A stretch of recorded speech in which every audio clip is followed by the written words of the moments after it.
All right, Walker Nation, Dave Solo back with you from Walker Stalker Con, and I am here with the man himself, Mr. Jose Pablo Cantillo. How are you, sir? I'm good. The man himself. That's nice.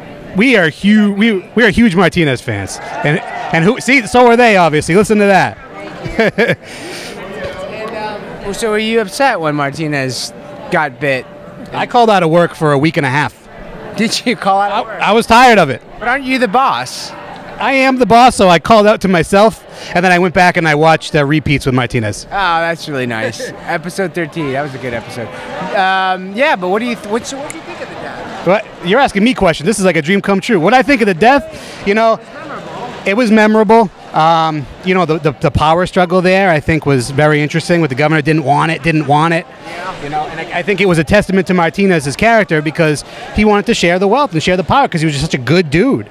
Well, yeah, I think he Martinez though also didn't want the responsibility of having other people's lives and protecting them. And I think when One Eye Bry started actually being more like the Philip that he once knew, then he was like, "Oh, great, you're cut out for this," because you have to make hard decisions, you know, in that world. Absolutely. Yeah.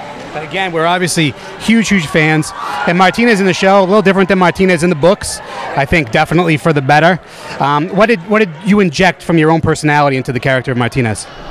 Well, I just tried to make the character like a good soldier, obviously, which was like the comic. But more than anything, just be more redeemable. You know, again, the comic was as well, but that's just something that I tried to bring to it, which was not that I'm on the, I didn't try to play him like he was a villain or working for the villain. He was just a guy that was a good soldier that was following orders in a way, and he just happened to be on the wrong side of things. But I don't think he was a bad guy. Yeah. If you think that Martinez, if he would have caught wind, you know, that the governor might have tried something like that, what do you think he would have done in that situation if he had caught wind beforehand?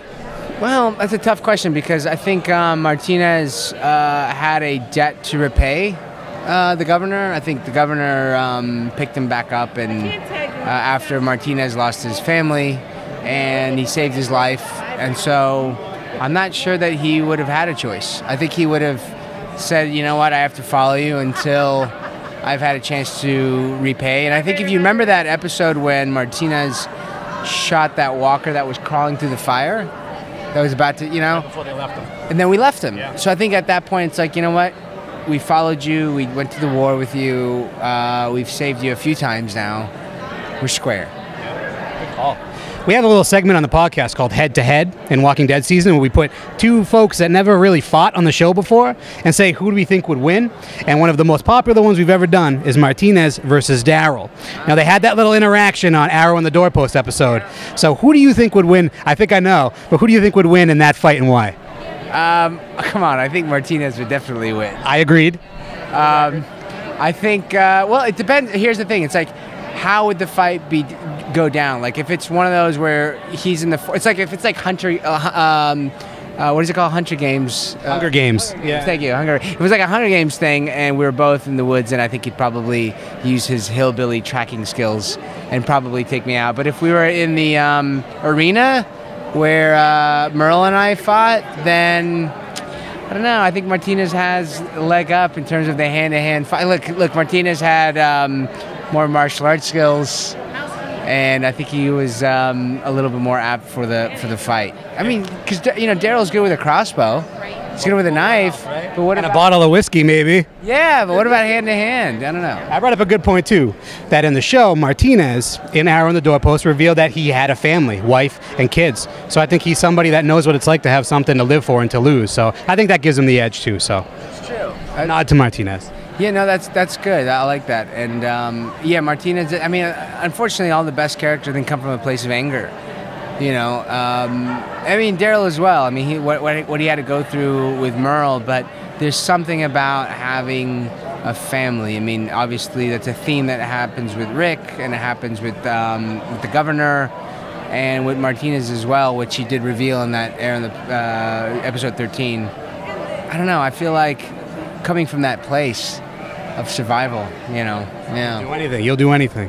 So at Walker Nation, we love all things horror, mainly zombies, Walking Dead, obviously, right? What's your favorite horror film of all time? I gotta say Poltergeist. We talked about that on the podcast. Good choice. Yeah, because that one freaked me out. Like anytime, like back in the 80s when I was a little kid and, stations used to go off air. There was no 24/7 programming. And when that thing would come off, I would close my eyes and I would have to go and turn the TV off, or I'd live to leave the room without looking at it because I thought I was going to get sucked through to the other side. And if a little blonde girl ever walked in the living room, it would have been... They're here? Oh, my gosh. Would have been over. They're doing a remake. Really? Are you going to be in it? I'm not in it, but a former co-star, Rosemary DeWitt, she's in it. And so I'm really anxious to see it for her. Nice. She's an amazing actor. We'll be looking for that as well. Final question. The zombie apocalypse hits tomorrow. What's the first thing you do? Twinkie Factory, I guess. Twinkie Factory. Stay alive forever. That sounds like a plan to me. I should say outlive the walkers. Outlive the walkers via Twinkies. Yeah. You heard it here first. Thank you so much for joining us. I really appreciate it. I think they did that on Family Guy. I think Family Guy went to the Twinkie Factory after their own apocalypse. We're gonna dig that up. We're gonna fact check that and put that on the podcast. Twinkie Factory, it is.